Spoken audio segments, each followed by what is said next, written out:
YouTube channel पर स्वागत। गोकर्णोपाख्यान प्रारंभ। सूतुवाच अथ वैष्णवचित्तेषु दृष्ट्वा भक्तिं लौकिकीं निजलोकं परित्यज्य भगवान् भक्तवत्सलः वनमाली घनश्यामः पीतवासा मनोहरः कांचीकलापरुचिरो लसन् मुकुटकुंडलः। सूत जी कहते हैं, मुनिवर, उस समय अपने भक्तों के चित्त में अलौकिक भक्ति का प्रादुर्भाव हुआ देख भक्तवत्सल श्री भगवान अपना धाम छोड़कर वहाँ पधारे। उनके गले में बनमाला शोभा पा रही थी। श्री अंग सजल जलधर के समान श्याम वर्ण था। उस पर मनोहर पीताम्बर सुशोभित था। कटि प्रदेश करधनी की लड़ियों से सुसज्जित था। कटि प्रदेश करधनी लड़ियों से सुसज्जित था। सिर पर मुकुट की लटक और कानों में कुंडलों की झलक देखते ही बनती थी। वे त्रिभंग ललित भाव से खड़े हुए चित्त को चुराए लेते थे। वक्षस्थल पर कौस्तुभ मणि दमक रही थी। सारा श्री अंग हरिचंदन से चर्चित था। उस रूप की शोभा क्या कहें। उसने तो मानो करोड़ों कामदेवों की रूप माधुरी छीन ली थी। वे परमानंद चिन्ह मूर्ति मधुराति मधुर मुरलीधर ऐसी अनुपम छवि से अपने भक्तों के निर्मल चित्तों में आविर्भूत हुए। भगवान के नित्य लोक निवासी लीला परिकर उद्धव आदि वहाँ गुप्त रूप से उस कथा को सुनने के लिए आए हुए थे। प्रभु के प्रकट होते ही चारों ओर जय हो की ध्वनि होने लगी। उस समय भक्ति रस का अद्भुत प्रवाह चला। बार बार अबीर गुलाल और पुष्पों की वर्षा तथा शंख ध्वनि होने लगी। उस सभा में जो लोग बैठे थे उन्हें अपने देह गेह और आत्मा की भी कोई सुधि न रही। उनकी ऐसी तन्मयता देखकर नारद जी कहने लगे, मुनीश्वरगण, आज सप्ताह श्रवण की मैंने यह बड़ी ही अलौकिक महिमा देखी। यहाँ तो जो बड़े मूर्ख दुष्ट और पशु पक्षी भी हैं वे भी अत्यंत निष्पाप हो गए हैं। अतः इसमें संदेह नहीं कि कलिकाल में चित्त की शुद्धि के लिए इस सप्ताह भागवत के समान मर्तलोक में पाप पुंज का नाश करने वाला कोई दूसरा पवित्र साधन नहीं है। मुनिवर, आप लोग बड़े कृपालु हैं। आपने संसार के कल्याण का विचार करके यह बिल्कुल निराला ही मार्ग निकाला है। आप कृपया यह तो बताइए कि इस कथा रूप सप्ताह यज्ञ के द्वारा संसार में कौन कौन लोग पवित्र हो जाते हैं। सनकादि ऋषि ने कहा, जो लोग सदा तरह तरह के पाप किया करते हैं, निरंतर दुराचार में ही तत्पर रहते हैं और उल्टे मार्गों से चलते हैं तथा जो क्रोधाग्नि से जलते रहने वाले कुटिल और काम परायण हैं, वे सभी इस कलयुग में सप्ताह यज्ञ से पवित्र हो जाते हैं। जो सत्य से च्युत, माता पिता की निंदा करने वाले, तृष्णा के मारे व्याकुल, आश्रम धर्म से रहित, दंभी, दूसरों की उन्नति देखकर कूढ़ने वाले और दूसरों को दुख देने वाले हैं, वे भी कलयुग में सप्ताह यज्ञ से पवित्र हो जाते हैं। जो मदिरापान, ब्रह्महत्या, सुवर्ण की चोरी, गुरु स्त्री गमन और विश्वासघात ये 5 महापाप करने वाले, छद्म परायण, क्रूर, पिशाचों के समान निर्दयी, ब्राह्मणों के धन से पुष्ट होने वाले और व्यभिचारी हैं, वे भी कलयुग में सप्ताह यज्ञ से पवित्र हो जाते हैं। जो दुष्ट आग्रह पूर्वक सर्वदा मन, वाणी या शरीर से पाप करते रहते हैं, दूसरे के धन से ही पुष्ट होते हैं तथा मलिन मन और दुष्ट हृदय वाले हैं, वे भी कलयुग में सप्ताह यज्ञ से पवित्र हो जाते हैं। नारद जी, अब हम तुम्हें इस विषय में एक प्राचीन इतिहास सुनाते हैं। उसके सुनने से ही सब पाप नष्ट हो जाते हैं। पूर्व काल में तुंगभद्रा नदी के तट पर एक अनुपम नगर बसा हुआ था। वहाँ सभी वर्णों के लोग अपने अपने धर्मों का आचरण करते हुए सत्य और सत्य कर्मों में तत्पर रहते थे। उस नगर में समस्त वेदों का विशेषज्ञ और श्रोत स्मार्त कर्मों में निपुण एक आत्मदेव नामक ब्राह्मण रहता था। वह साक्षात दूसरे सूर्य के समान तेजस्वी था। वह धनी होने पर भी भिक्षाजीवी था। उसकी प्यारी पत्नी धुंधली, कुलीन एवं सुंदरी होने पर भी सदा अपनी बात पर अड़ जाने वाली थी। उसे लोगों की बात करने में सुख मिलता था। स्वभाव था क्रूर, प्रायः कुछ न कुछ बकवास करती रहती थी। गृह कार्य में निपुण थी, कृपण थी और थी झगड़ालू भी। इस प्रकार ब्राह्मण दंपत्ति प्रेम से अपने घर में रहते और विहार करते थे। उनके पास अर्थ और भोग विलास की सामग्री बहुत थी, घर द्वार भी सुंदर थे, परंतु उससे उन्हें सुख नहीं था। जब अवस्था बहुत ढल गई तब उन्होंने संतान के लिए तरह तरह के पुण्य कर्म आरंभ किए और वे दीन दुखियों को गौ, पृथ्वी, सुवर्ण और वस्त्र आदि दान करने लगे। इस प्रकार धर्म मार्ग में उन्होंने अपना आधा धन समाप्त कर दिया, तो भी उन्हें पुत्र या पुत्री किसी का भी मुख देखने को न मिला। इसलिए अब वह ब्राह्मण बहुत ही चिंतातुर रहने लगा। एक दिन वह ब्राह्मण देवता बहुत दुखी होकर घर से निकलकर वन को चल दिया।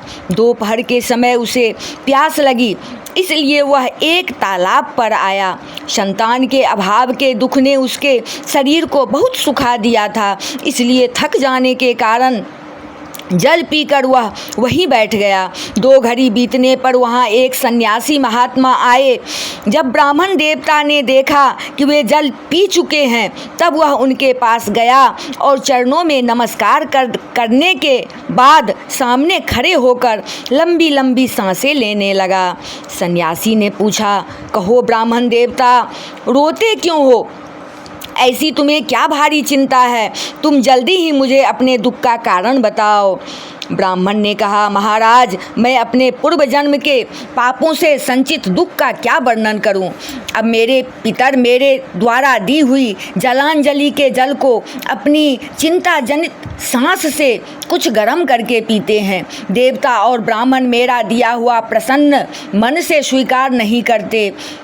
संतान के लिए मैं इतना दुखी हो गया हूँ कि मुझे सब सूना ही सूना दिखाई देता है। मैं प्राण त्यागने के लिए यहाँ आया हूँ। संतानहीन जीवन को धिक्कार है, संतानहीन गृह को धिक्कार है, संतानहीन धन को धिक्कार है और संतानहीन कुल को धिक्कार है। मैं जिस गाय को पालता हूँ वह भी सर्वथा बाँझ हो जाती है। जो पेड़ लगाता हूँ उस पर भी फूल फल नहीं लगते। मेरे घर में जो फल आता है वह भी बहुत जल्दी सड़ जाता है। जब मैं ऐसा अभागा और पुत्रहीन हूँ तब फिर इस जीवन को ही रखकर मुझे क्या करना है? यूँ कहकर वह ब्राह्मण दुख से व्याकुल हो उन सन्यासी महात्मा के पास फूट फूट कर रोने लगा। तब उन यतिवर के हृदय में बड़ी करुणा उत्पन्न हुई। वे योगनिष्ठ थे। उन्होंने उसके ललाट की रेखाएं देखकर सारा वृत्तांत जान लिया और फिर उसे विस्तार पूर्वक कहने लगे। सन्यासी ने कहा, ब्राह्मण देवता, इस प्रजा प्राप्ति का मोह त्याग दो। कर्म की गति प्रबल है। विवेक का आश्रय लेकर संसार की वासना छोड़ दो। विप्रवर सुनो, मैंने इस समय तुम्हारा प्रारब्ध देखकर निश्चय किया है कि 7 जन्म तक तुम्हारे कोई संतान किसी प्रकार की नहीं हो सकती। पूर्व काल में राजा सगर एवं अंग को संतान के कारण दुख भोगना पड़ा था। ब्राह्मण, अब तुम कुटुंब की आशा छोड़ दो। संन्यास में ही सब प्रकार का सुख है।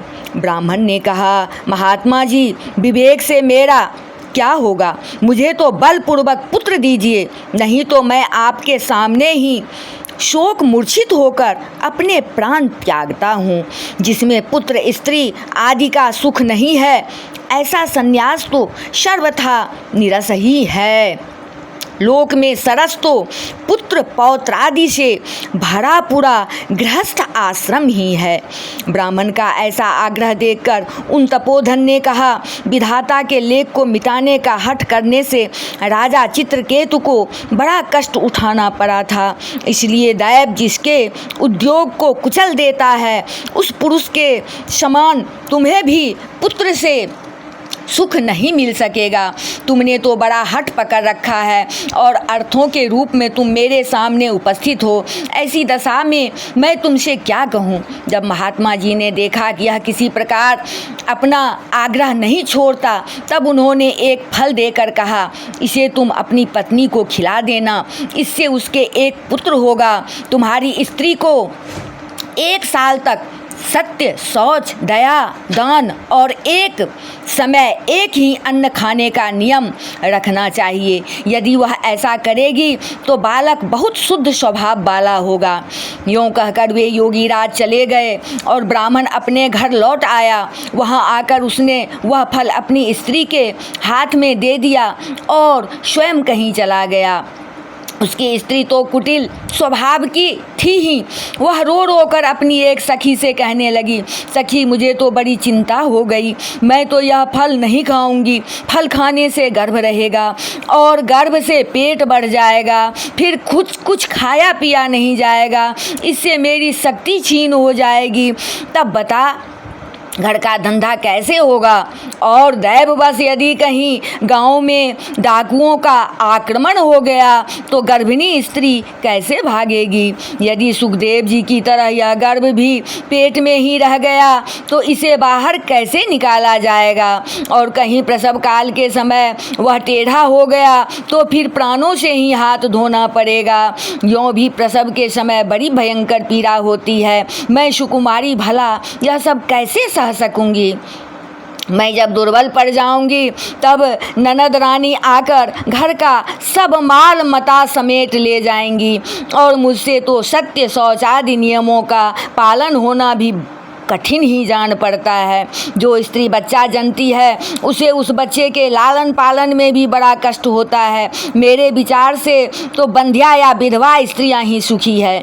मन में ऐसे ही तरह तरह के कुतर्क उठने से उसने वह फल नहीं खाया और जब उसके पति ने पूछा फल खा लिया, तब उसने कह दिया हाँ खा लिया।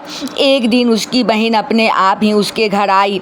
तब उसने अपनी बहन को सारा वृत्तांत सुनाकर कहा कि मेरे मन में इसकी बड़ी चिंता है, मैं इस दुख के कारण दिनों दिन दुबली हो रही हूँ। बहन मैं क्या करूँ। बहन ने कहा मेरे पेट में बच्चा है, प्रसव होने पर वह बालक मैं तुझे दे दूंगी, तब तक तू गर्भवती के समान घर में गुप्त रूप से सुख से रह। तू मेरे पति को कुछ धन दे देगी तो वे तुझे अपना बालक दे देंगे। हम ऐसी युक्ति करेंगे कि जिसमें सब लोग यही कहेंगे कि इसका बालक 6 महीने का होकर मर गया और मैं नित्य प्रति तेरे घर आकर उस बालक का पालन पोषण करती रहूँगी। तू इस समय इसकी जांच करने के लिए यह फल गौ को खिला दे। ब्राह्मणी ने स्त्री स्वभाव बस जो उसकी बहन ने कहा था वैसे ही सब किया। इसके पश्चात समयानुसार जब उस स्त्री के पुत्र हुआ तब उसके पिता ने चुपचाप लाकर उसे धुंधली को दे दिया और उसने आत्मदेव को सूचना दे दी कि मेरे सुखपूर्वक बालक हो गया है। इस प्रकार आत्मदेव के पुत्र हुआ सुनकर सब लोगों को बड़ा आनंद हुआ। ब्राह्मण ने उसका जात कर्म संस्कार करके ब्राह्मणों को दान दिया और उसके द्वार पर गाना बजाना तथा अनेक प्रकार के मांगलिक कृत्य होने लगे। धुंधली ने अपने पति से कहा मेरे स्तनों में तो दूध ही नहीं है, फिर गौ आदि की किसी अन्य जीव के दूध से मैं इस बालक का किस प्रकार पालन करूंगी।